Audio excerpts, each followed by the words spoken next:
Hello everyone, it's Old Guardian here. Hearthstone Americas Winter Playoffs are going to be played next weekend, and we just had the Europe Winter Playoffs being played last weekend. So it's very interesting to take a look at the metagame and how the metagame is evolving through these tournaments. As every time there is a big major Hearthstone tournament, there's always lots of lessons to be learned, especially for the tournament meta, and maybe in some ways also for ladder meta.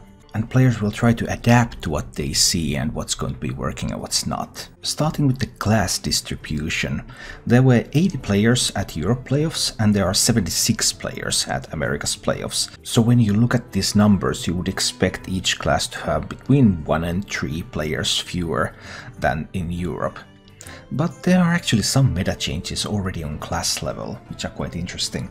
Hunter is still by far the most popular class. Hunter is extremely dominant, but its dominance has waned a little bit coming from Europe into Americas. Paladin remains popular, not much of a change on class level there, but it has given up its second position to Priest, and Priest has seen a significant increase. There are tons of Priests right now coming to these playoffs. Warlock also sees a slight increase, Rogue sees a bit of decrease, Warrior bit of decrease, whereas Shaman has crumbled from 15 to only 5. And at the very bottom, Druid sees a little bit of decrease and Mage sees a tiny bit of increase. So the main changes are that Hunter dominance is slightly lower, Priest is much more popular, and Shaman has crumbled. But this is only the class level overlook. So what does this mean if we look into the archetype level? Archetype level shows a different type of picture. Well, Hunter, okay, Hybrid Hunter, lost a few positions.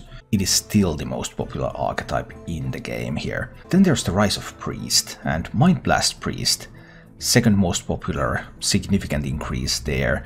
Also Clone Priest increasing his position a little bit. And we can see a decrease in some of these commonly regarded as best decks, these very solid performers. Odd Rogue, -9, even Paladin, -9. Also Death Rattle Hunter losing a few positions. And perhaps surprisingly, Odd Paladin and even Shaman just crumbled away. Odd Paladin from 22 players down to just 3, even Shaman from 13 players down to just 2. Much less aggression at Americas than there was in Europe. But what has it been replaced by?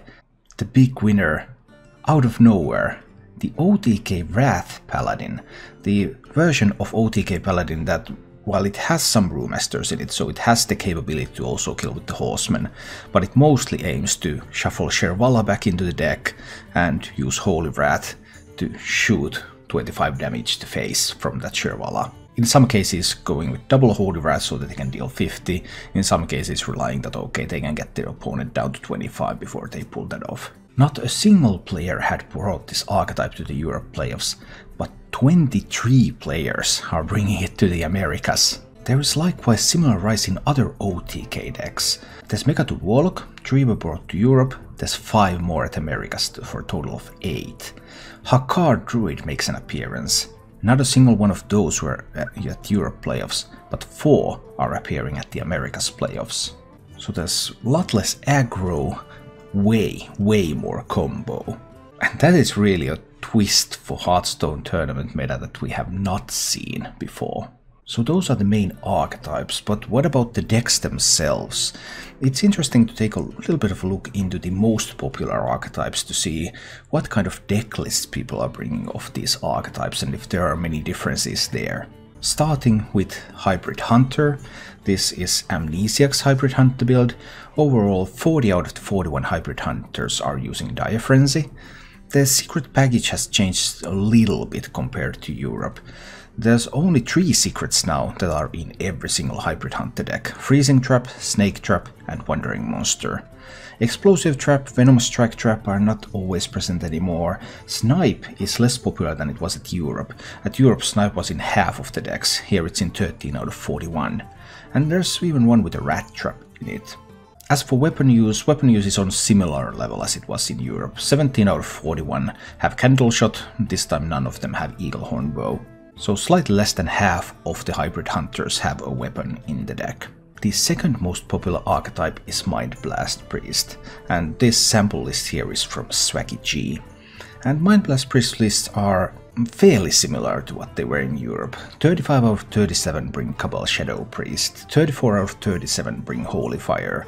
Cabal Shadow Priest, Holy Fire remain extremely popular. In America's playoffs, Wild Pyromancer is actually slightly more popular than it was in Europe, with 27 out of 37 bringing Wild Pyromancer and 26 out of 37 bringing Divine Hymn. Around 2/3 of the decks also include Dark Reaper, around half of the decks have 5/3 Witch Doctor, and 11 out of 37 have Crowd Roaster. Crowd Roaster has also increased in popularity somewhat compared to Europe.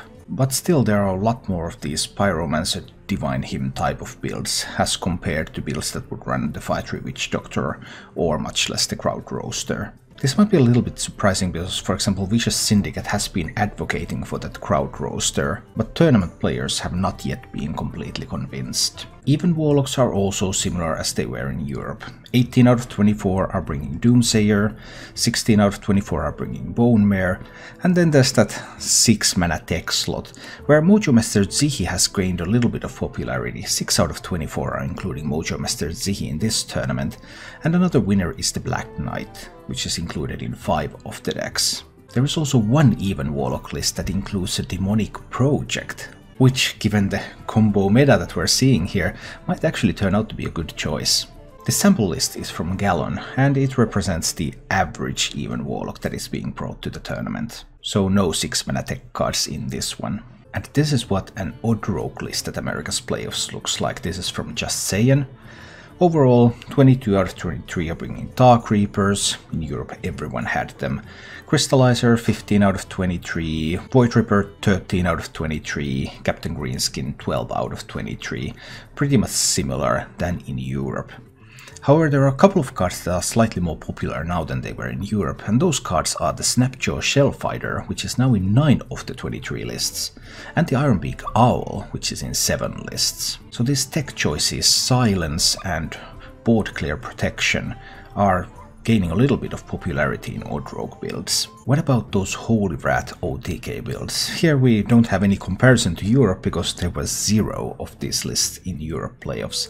This is a sample list by Nalguidan, which is pretty much the average type of list of this sort in this tournament.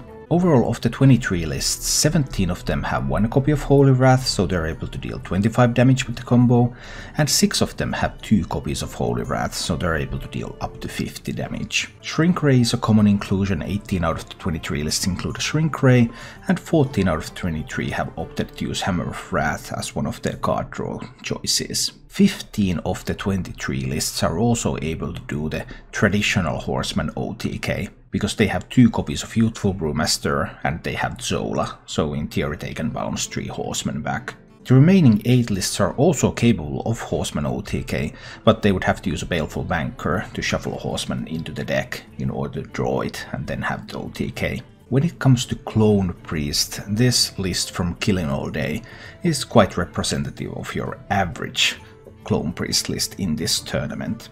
17 of the builds run Gilded Gargoyle, 17 of the builds run Lyra the Sunshard, 16 run the Lich King, and 14 run the Witchwood Grizzly. There are 2 main variants of Clone Priest. There's the one with more focus on that Velen, Malygos, pure OTK, no additional minions really. And then there's the other approach that puts in more stuff like the Witchwood Grizzly into the deck, in order to have a bit more flexible game plan but a little less reliable OTK. And in this tournament most of these decks are opting to include a little bit more minions, but only 4 of the 19 lists go as far as including the Obsidian statue. The popularity of Shadow Reaper Anduin has also grown in these types of lists, with now 10 out of 19 competitors bringing that card. And 8 of the 19 are trying to buff up their ability to OTK with the use of Vivid Nightmare. Finally, there's even Paladin, and this sample list from Taray is quite representative of your average even Paladin in this tournament. Spellbreaker in almost every list. Tyrion Fordring, much more popular here than it was in Europe. Every single list has Tyrion Fordring in it. And also, almost every list here is a Valanir build. 14 out of 16 are Valanir builds. In Europe, the majority of lists included neither Valanir nor Spirit of the Tiger.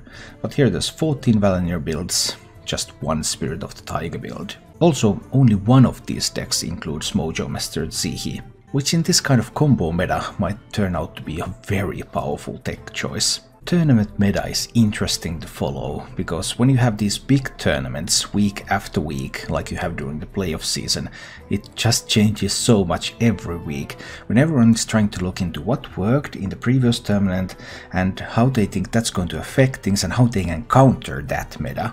And in America's playoffs, we can expect to see a lot of combo matchups. Thank you for watching. If you enjoyed the show, please click the like button and subscribe to my channel for more.